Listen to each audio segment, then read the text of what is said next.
Party ہی یا اگلی generation ہی تیار نہیں ہے کہ وہ لیڈرشپ سنبھال سکے؟ نہیں دیکھیے، اس میں تو ابھی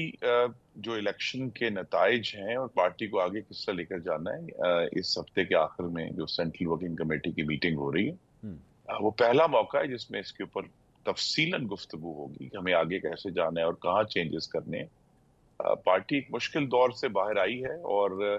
اب اس کے جو چیلنجز ہیں، اصل میں علاج پہلے آ جاتا ہے، تشخیص بعد میں ہوتی ہے۔ تشخیص درست کرنی ہے کہ کہاں کہاں ایشوز ہیں، کہاں کہاں ہمیں بہتری لے کر آنی ہے، کیونکہ اس میں تب کوئی شک نہیں کہ یہ 90 کی دہائی کی سیاست نہیں ہے، یہ بہت زیادہ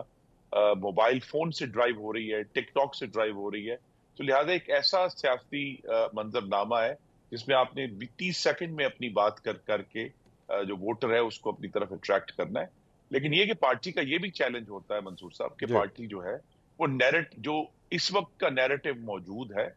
پارٹیوں کے پاس یہ صلاحیت ہونی چاہیے، اگر نہیں ہے تو ہمیں بھی پیدا کرنی ہے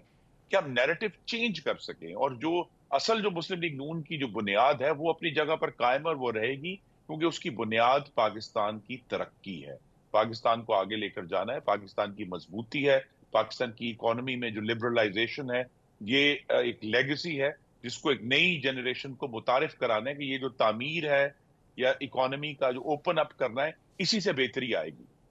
اسی ساری چیز کے اندر مطلب ظاہری بات ہے یہ سب کچھ آپ نے پبلک کو تو ایکسیپٹ کروانا ہوگا، لیکن ساتھ ہی ساتھ آپ اس وقت آپ بھی سن رہے ہوں گے کہ ایک اور نئی سیاسی جماعت جو ہے وہ پاکستانی سیاست کے افق کے اوپر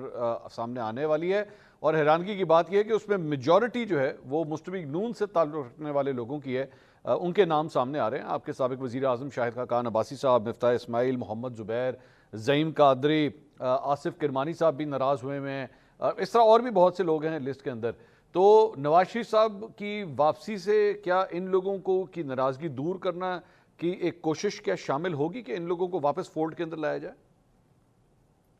جی میں شکر گزار ہوں، اس سے آسانی ہو جائے گی ڈیفینیٹلی، کیونکہ یہ سب لوگ وہ ہیں جن کے جو بھی اختلافات ہوں پارٹی کے ساتھ، محمد نواز شریف کی حد تک سب متفق ہیں،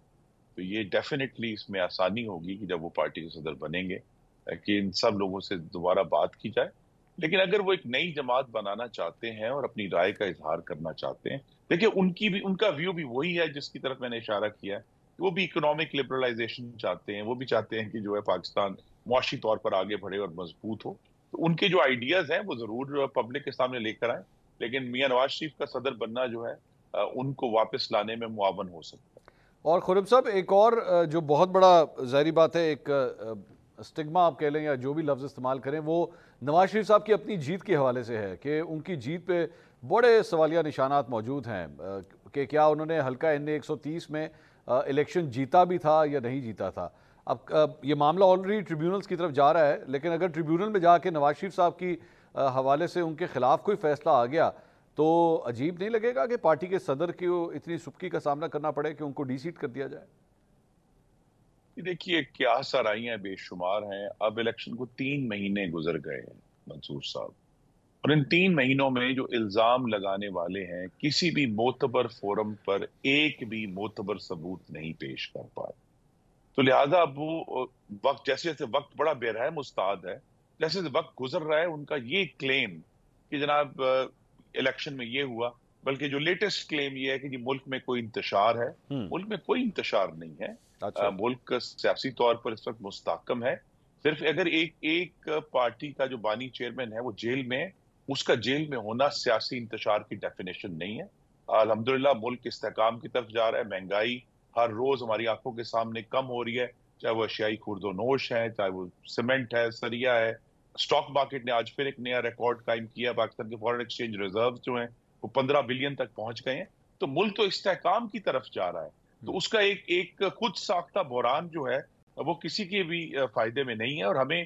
پارلیمان کا آج سے اجلاس شروع ہوا ہے، جو بھی گفتگو کرنی ہے، جو بھی تجاویز ہیں لے کر آئیں، لیکن یہ آپ غور کریں کہ یہ جو بانی چیئرمین کی جماعت ہے،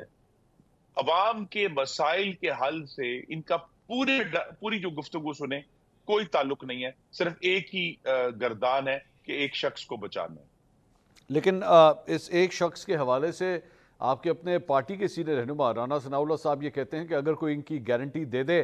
تو پھر اس کے بعد ان کو ضمانت پہ رہا کر دینا چاہیے. اگر میں یہ سٹیٹمنٹ رانا ثناء اللہ صاحب کی جانب سے سن رہا ہوں تو اس کا مطلب ہے کہ کوئی انتشار کو وہ ایکسیپٹ کر رہے ہیں کہ انتشار موجود ہے, اور اگر عمران خان صاحب رہا ہوتے ہیں تو اس سے چیزیں کافی بہتر ہو جائیں گی.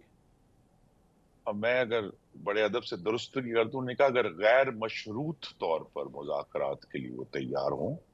تو ہم بات کرنے کے لیے تیار ہیں. اور مذاکرات جو ہیں وہ get out of jail free card پہ نہیں ہونے, وہ میثاق جمہوریت کی نئی شکل پر ہونے ہیں کہ سیاسی جماعتوں نے اس بات پر اتفاق کرنا ہے کہ ملک کو جمہوری طور پر کیسے آگے لے کر جانا ہے. پچھلا جو میثاق جمہوریت ہے اسے کیے ہوئے 18 سال ہو گئے, اس میں ترمیم کی ضرورت ہے. تو لہذا کسی اصول پر مذاکرات ہونے, اور جس طرح رانا صاحب نے کہا ہے اگر غیر مشروط ہوتے ہیں تو پارلیمان کا دروازہ تو ہمیشہ کھلا ہے.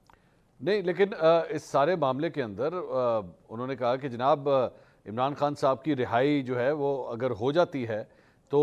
اس سے چیزیں بہتر ہو جائیں گی, یہ تو انہوں نے فرمایا نا. تو پھر میں نہیں سمجھ پایا کہ وہ حکومت کس طرح عمران خان صاحب کو رہا کر سکتی. یہ معاملہ عدالتوں میں ہے اور عدالتوں سے ہی ڈیل ہونا ہے, اور عدالتوں میں بھی جو ابھی ہم نے تقسیم دیکھی ہے وقت کے ساتھ وہ بھی اس میں کچھ بہتری آ رہی ہے. تو اصل ایشو تو یہ ہے آپ جتنے ایکسپیرینس